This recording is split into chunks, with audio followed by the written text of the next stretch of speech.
Bismillahirrahmanirrahim.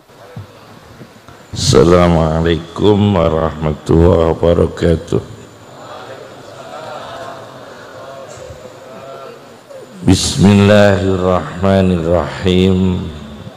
Hamdan lillah, salatan wassalaman ala Sayyidina Muhammad ibn Abdillah Rasulillah wa ala man sahibah wa tabi'ah hudah, amma ba'd. Yang kami hormati para kiai, para ulama, segenap hadirin hadirat yang dimuliakan Allah.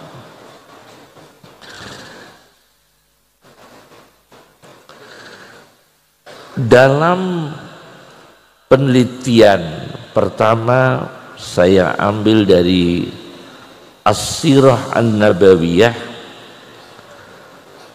karya gurunya Sayyid Muhammad bin Alawi Al-Maliki, Abul Hasan Ali An-Nadwi, ulama India dari Lucknow. Beliau menulis dalam kitabnya As-Sirah An-Nabawiyah tentang sebelum wafatnya Rasulullah SAW, terakhir melihat para sahabat, terakhir. Bagaimana nanti ulama sebelum wafat terakhir melihat para santrinya. Rasulullah pada hari Senin subuh membuka korden, membuka satir, melihat para sahabat itu berjamaah. Itu hari terakhir wafat. Sahabat berjamaah diimami Abu Bakar As-Siddiq radhiyallahu anhu. Nabi membuka tabir itu bersenyum, gembira. Hanya beberapa jam meninggal dunia. Terakhir melihat, akhirun nadrah. Bagaimana komentarnya Abul Hasan Ali An-Nadwi? Karena Nabi tersenyum melihat para santrinya terakhir itu masih berjamaah, masih ada silah bid-din wal ibadah, masih ada hubungan agama dan ibadah, masih ada kekuatan akidah. Asmara ghursu da'watihi, produktif hasil dakwah Rasulullah SAW. Karena melihat para santrinya yang terakhir, dilihatnya masih ibadah, masih ilmu. Oleh karena itu ulama itu paling bahagia, kiai itu paling bahagia kalau melihat santrinya itu masih berpegang pada agama. Itu paling menggembirakan para kiainya. Al-Quran bicara tentang sejuknya mata, qurratu a'yun, itu 3 kali. Pertama, sejuknya mata istri dan keturunan. Keturunan dan istri, istri dan keturunan yang menjadi qurrata a'yun, sejuknya mata. Rabbana hablana min azwajina wa dzurriyyatina qurrata a'yun. Orang tua, suami memandang istrinya salihah, memandang anaknya itu alim, memandang anaknya itu tafaqquh fiddin, memandang anaknya hafal Al-Quran, memandang anaknya tekun ibadah, sholih, itu sejuk matanya, qurratu a'yun. Yang kedua yang disebut sejuk mata itu Musa secara pribadi, qurratu ainin li walak. Ketika bayi Musa ditemukan oleh Fir'aun, istri Fir'aun mengatakan, bayi Musa ini qurratu ainin walak li walak, sejuk mata bagi kami dan engkau Fir'aun. Yang ketiga adalah nikmat surga, ma ukhfiya lahum min qurrati ayun. Sejuknya mata adalah nikmat surga. Jadi istri, keturunan yang salihah, kemudian Musa alaihi salam, kemudian nikmat surga. Nah, para ulama itu ini luar biasa. Nah, ada 3 hal. Bagaimana para ulama itu sejuk matanya memandang dirinya, memandang keturunannya, memandang para santrinya, memandang pada umat manusia. Pertama, ulama itu kiai tidak sempurna kalau tidak merasakan ujian. Jadi gelar itu ujian. Kita baca di dalam muqaddimah kitab Nihayatul Matlab fi Dirayatil Madhab karya Imam Haramain, Abdullah bin Yusuf itu Imam Haramain itu dulu bersama 400 ulama terancam. Jadi terancam di Iran. Beliau di Iran. Imam Haramain itu Khurasan, Nisabur, Iran. 400 ulama bersama Imam Haramain itu terancam, terintimidasi karena berarisan ahli sunnah wal jamaah. Kemudian lari ke Makkah dan Madinah. Sampai di Makkah, di Madinah, Imam Haramain itu selalu mengimami sholat bersama 400 ulama itu yang terusir, yang terintimidasi dari Iran pada zaman itu. Akhirnya Imam Haramain di Makkah mengimami, di Madinah mengimami, maka disebut Imamul Haramain. Jadi kalau belum dapat ujian seperti itu, belum merasakan ulama yang luar biasa. Kiai Hasyim Asy'ari ujiannya berat, Kiai Abdul Karim Lirboyo, Mbah Bisri Samsuri, Kiai Jazuli pasti mendapatkan ujian yang berat. Maka para santri itu barokah kalau di rumah ada ujian. Kata Al-Ghazali, madrasatul mihnatun nisa madrasatul aulia. Sering dimarahi istri mudah menjadi wali. Itu Al-Ghazali. Mihnatun nisa madrasatul aulia. Diuji banyak, diuji dengan marahnya istri. Umar bin Khattab tidak lolos dari kemarahan istri.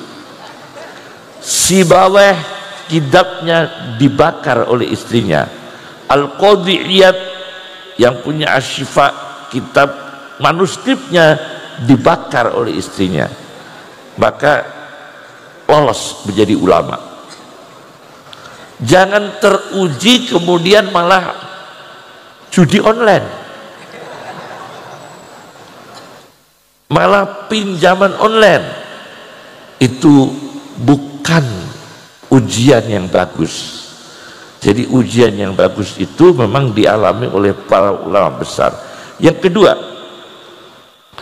ulama menjadi hebat itu, yang kedua itu cukup berat ya, karena beliau mengedepankan din di atas materi.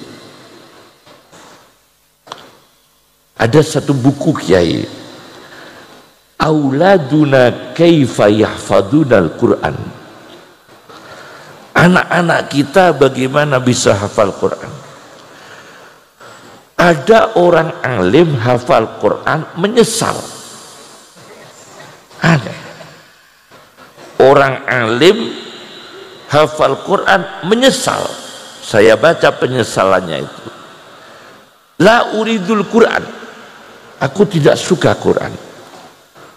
Uridu villa, aku kepingin punya villa.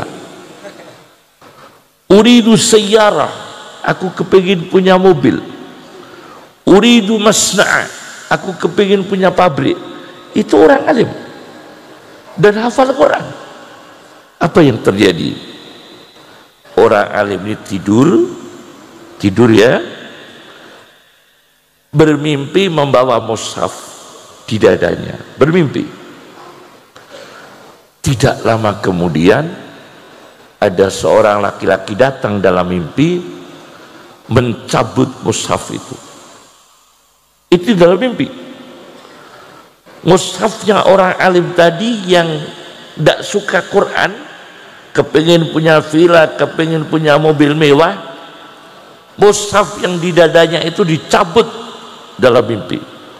Begitu bangun tidur, satu ayat pun tidak ada yang ingat, lupa semua. 30 juz lupa semua. Hati-hati. Maka kalau orang berilmu lebih suka duniawi, ilmunya berkurang. Al ilmu nurun, ilmunya menurun. Al ilmu nurun, ilmunya menurun. Itu fakta. Di dalam kitab Syu'abul Iman karya Al-Baihaqi, orang hafal Quran, tentara mujahidin hafal Quran, kemudian perang dengan Romawi, dia menjadi menantunya orang Romawi, hafal Quran, alim. Begitu menjadi menantunya orang Romawi, dia murtad. Begitu dia murtad, 30 juz Al-Quran lupa semua, hanya satu ayat yang dia ingat. Rubama yawaddul ladina kafaru law kanu muslimin. Kepingin kembali Islam, nggak bisa kembali Islam. Astagfirullahaladzim. Ini karena apa? Godaan. Ada satu kitab tragedi cinta karya Ibnu Jauzi, Damul Hawa. Di situ banyak, ada satu bab khusus cinta membawa kemurtatan. Bahaya sekali. Maka hati-hati. Ini yang pertama. Yang kedua. Yang ketiga, ulama bisa hebat seperti Kiai Jazuli, Kiai Abdul Karim Lirboyo, Kiai Bisri Samsuri. Yang ketiga, tidak membanggakan ilmunya. Kita tahu siapa Ar-Razi. Nah, yang ketiga, kita jangan bangga dengan ilmu. Imam Razi itu menulis tafsir Mafathul Ghaib, Al-Matalibul Aliyah, Al-Mahsul fi Ilmi Usul, dan banyak sekali karya beliau. Belum kedokterannya, Al-Firasah, terakhir menjelang wafat, saya baca wasiat menjelang wafat, ditulis oleh penulis Mesir Ahmad Amin yang punya karya Fajrul Islam, Duhal Islam, Duhrul Islam. Ada kitab Fajrul Islam, Duhal Islam, Duhrul Islam. Di dalam kitab Duhrul Islam dijelaskan penyesalan Ar-Razi. Saya menyesal kalau diucapkan begitu.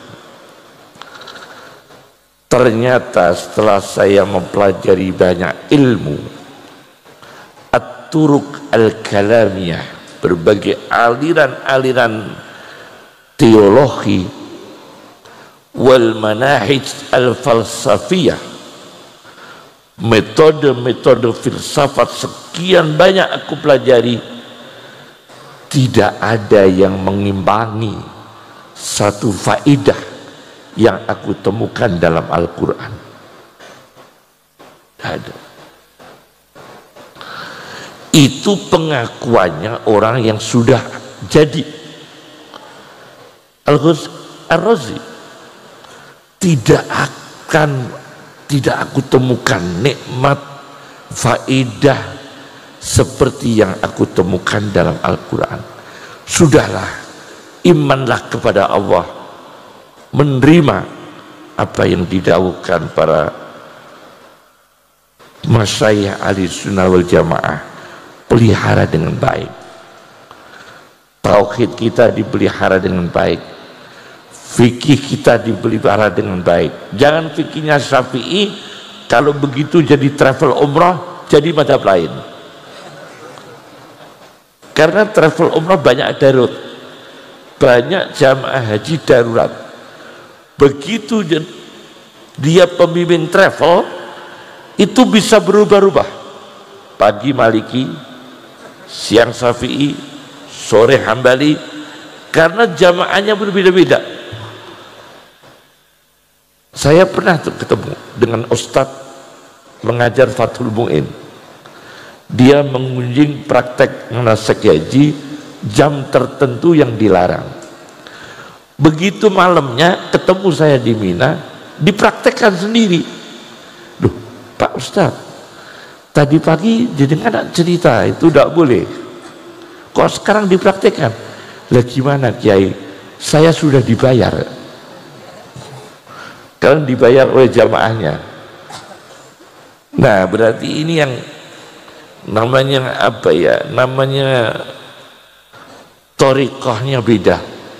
Oleh karena itu pertahankan, jangan bangga dengan ilmu. Yang terakhir, kenapa ulama menjadi hebat seperti para ulama-ulama pendahulu kita? Karena istiqomah di dalam marwah keulamaannya, dijaga betul marwah keulamaannya, dijaga betul kezuhudannya, kewiraiannya. Kita nggak mampu niru ilmunya, nggak mampu, ikhlasnya nggak mampu, keikhlasannya, kekhusyuannya dijaga semua. Maka yang terakhir kami sampaikan bahwa ada satu hadis yang dhaif, hadis dhaif, lemah, tapi itu fakta. Ashadun nas fil alim, orang yang paling nggak suka ngaji pada orang alim, ahluhu, keluarganya sendiri, wajironuhu, tetangganya sendiri. Jadi guru madrasah itu paling sulit anaknya mau madrasah. Guru madrasah bisa ngajar anak-anak yang lain, tapi anaknya sendiri itu belum tentu mau madrasah. Guru ngaji kitab itu bisa ngajar orang lain, belum tentu anaknya mau ngaji. azhadun nas fil alim ahluhu wa jiranuhu. Hadis Jami'us Shaghir karya As-Suyuti, dhaif hadisnya tapi fakta. Yang terakhir terus ini yang terakhir, betul-betul terakhir ini ya. Yaitu yang kelima berarti ini ya. Ulama bisa hebat itu karena dia bukan hanya memikirkan diri sendiri, atau dalam istilah psikologinya altruisme. Kalau Al-Qur'annya wa yusiruna ala anfusihim walau kana bihim khassasah, yaitu mementingkan orang lain daripada dirinya. Begitu. Mbah Mahfud Termas, makhtutotnya saya simpen, karya-karya Syekh Mahfud itu tempat nyimpennya di rumah kami dan di Betengan, termasuk Manhajud Zawi Nadhar di rumah kami, Sarah Nadham Jamu Jame' di rumah kami, Nailul Ma'mul Hasyiah Ghiyatul Busul itu juga manuskripnya di rumah kami. Jadi nyimpen manuskrip di rumah kami, makhtutotnya. Beliau pernah bilang, nyuwun sewu, tapi ini rahasia sekali, tapi terpaksa saya sampaikan. Ini saya Mahfud.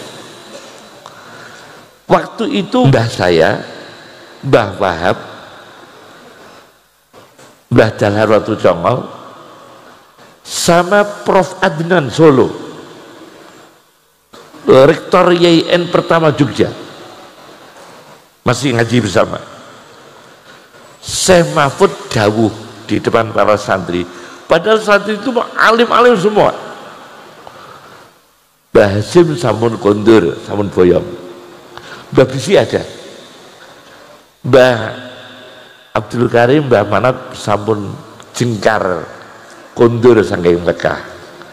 Tapi ulama-ulama masih banyak.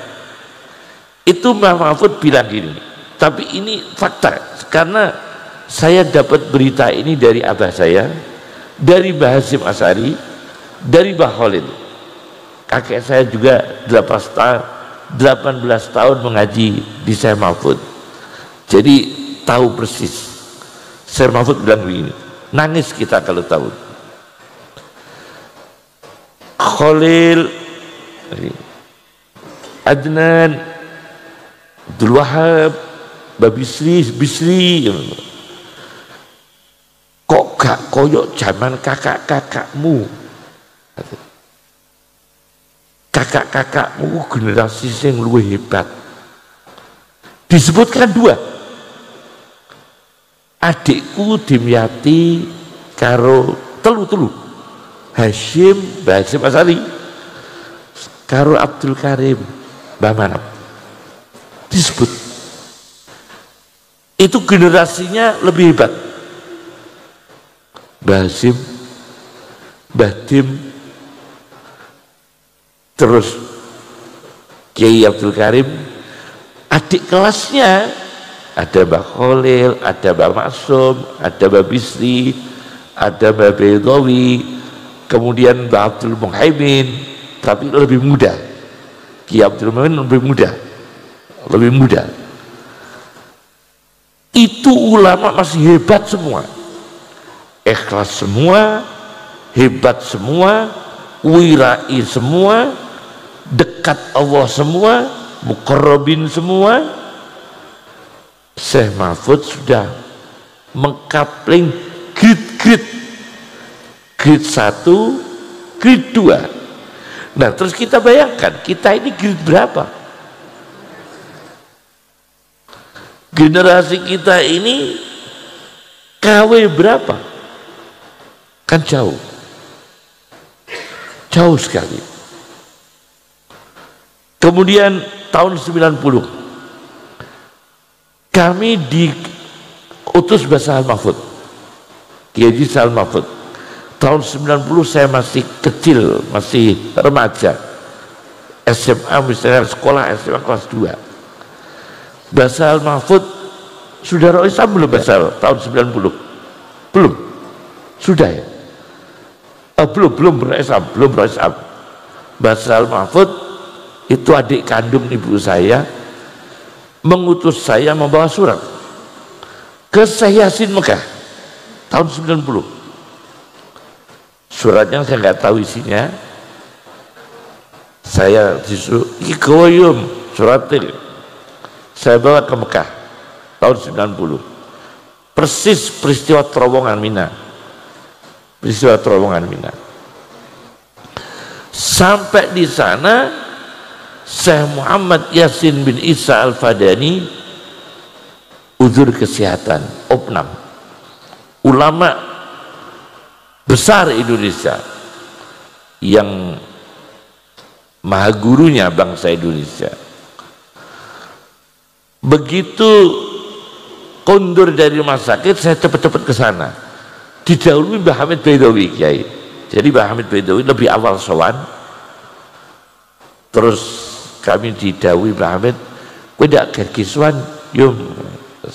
Karena Mbah Hamid punya khairiyah, Mbak Yunya Mbah Hamid, kami itu bareng. Tahun 90 bareng. Bareng di pergi hajinya bareng. Mbah Hamid merosmanya Gus Kausar. Nah, sampai di sana saya Yasin nih, saya lihat sendiri. Surat itu saya sampaikan. Tapi maksudnya kisah itu ada catatan. Nageh manuskrip sama abah saya. Karena ada manuskrip yang dipinjam saya Yasin dari rumah kami belum dikembalikan sampai sekarang. Nah, sampai sekarang. Nah, akhirnya manuskripnya saya Mahfud Termas. Nah, begitu sampai saya enggak boten kewetu badhe nageh karena saya Yasin sudah sepuh, gang seminggu meninggal dunia. Apa yang saya lihat saya Yasin di ruang kerjanya, terakhir kitab bacaan saya Yasin itu kan kita harus tahu saya Yasin terakhir bacaannya apa, seperti Rasulullah SAW terakhir memandang para santrinya.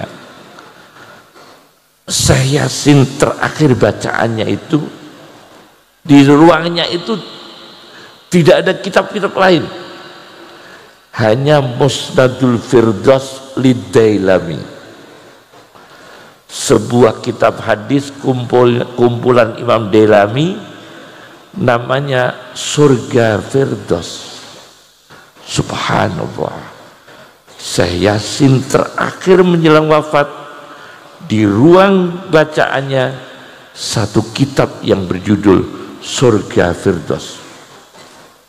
Ini ulama. Jadi terakhirnya apa? Maka semoga kita husnul khotimah. Semoga kita terakhir masih berpegang pada Islam kita, iman kita, ihsan kita, akidah ahli sunnah kita. Semoga diberkahi oleh Allah Subhanahu wa Ta'ala. Kalau panjang-panjang nanti pidatonya makruh. Nah, pidato panjang tuh makruh, bukan ledoh ya. Nggak ada kitabnya itu ya. Cukup dari kami. Assalamualaikum warahmatullahi wabarakatuh.